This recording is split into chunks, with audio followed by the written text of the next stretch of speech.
Obviously, every employee who walked out may have done so for a different reason, but it seems that the prevailing complaint was the cuts in successive years to PEIA health insurance coverage benefits and increasing costs for those same benefits, which kind of came to a head this year with plans for the upcoming fiscal year, in which things like total family income would have been used to calculate premiums.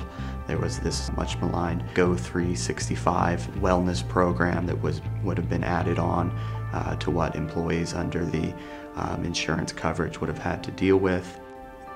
And so this was just the latest in several years of cuts to health insurance benefits and coverage. This year it was coupled with a proposal of only a 1% pay increase for next fiscal year.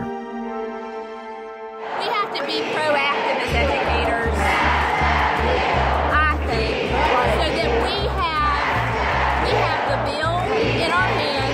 We are discussing it as educators, how it's going to affect us.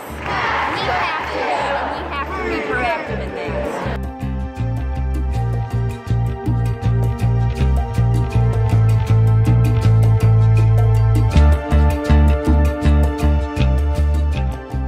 There have been several years of different pieces of legislation that unions particularly have opposed, such as ones that would make it more complicated to divert money from your school-issued paychecks to pay union dues, one that would downplay the role of years of seniority in decisions on whether to lay off employees. All of these different things seem to build up, and when I talked to teachers and school service personnel who were striking, a lot of them said that the health insurance coverage was their #1 concern, but often there was one of these bills that was cited as a secondary concern.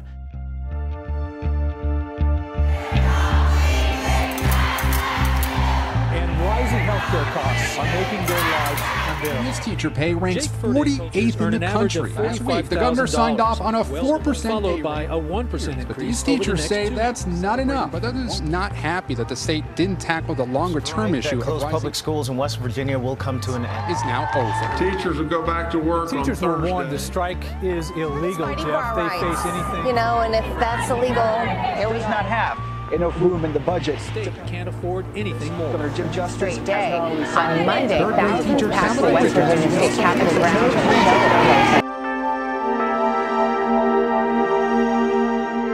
The strikes seem to have come from the membership, and the state-level union leaders, at least at the very beginning, tried to say, let's slow down. This is not the first action we should be taking. But the anger just kept building against what was happening in the legislature. The employees were either not afraid of the legal ramifications of this, or they felt that the legal ramifications, they were never coming. And even despite their state-level union leaders asking them to go back, I think it became clear that this was something that they had momentum behind. I want you to be proud. I want you to strike fear in every legislator that has turned their back on you for not just today, but tomorrow. Ever since they were first elected, that's all they care about is staying in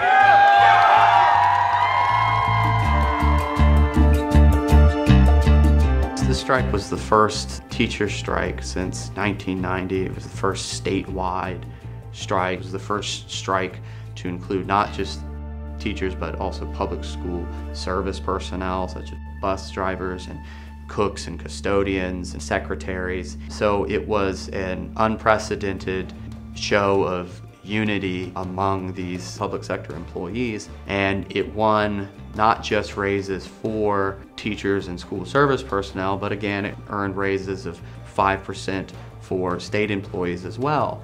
So I think it remains to be seen how much of an impact this will have on the upcoming elections. Through their action of just shutting down schools for 9 school days, they were able to procure a raise that was twice as large as the one that was denied them in the previous fiscal year.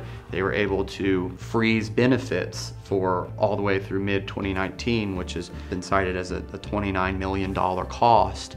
They were able to Possibly, we don't know if these bills would have passed in the absence of the strike, but certainly they put pressure to end discussion of bills like downplaying the role of seniority and layoffs and transfers and bringing private school vouchers to West Virginia. Discussion of these other things seemed to have been shut down as the strike sucked up all the air in the room. So it remains to be seen whether the organization and the employee unity seen here and the willingness to strike will spread to private sector and will actually influence the election coming up. But certainly it won major concessions from the legislature.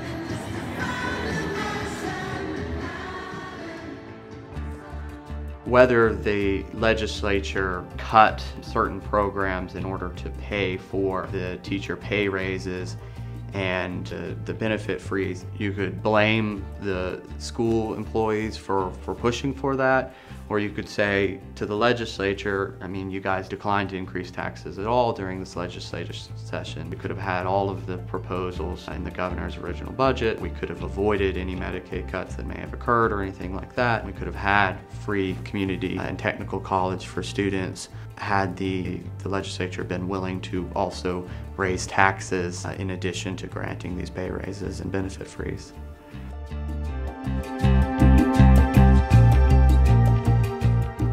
So now it's up to the PEIA task force to determine what can be done as far as fixing PEIA for the long term, and depending on whether that falls apart or not and whether employees are happy with that, the possibility that we could see another strike if that doesn't get fixed.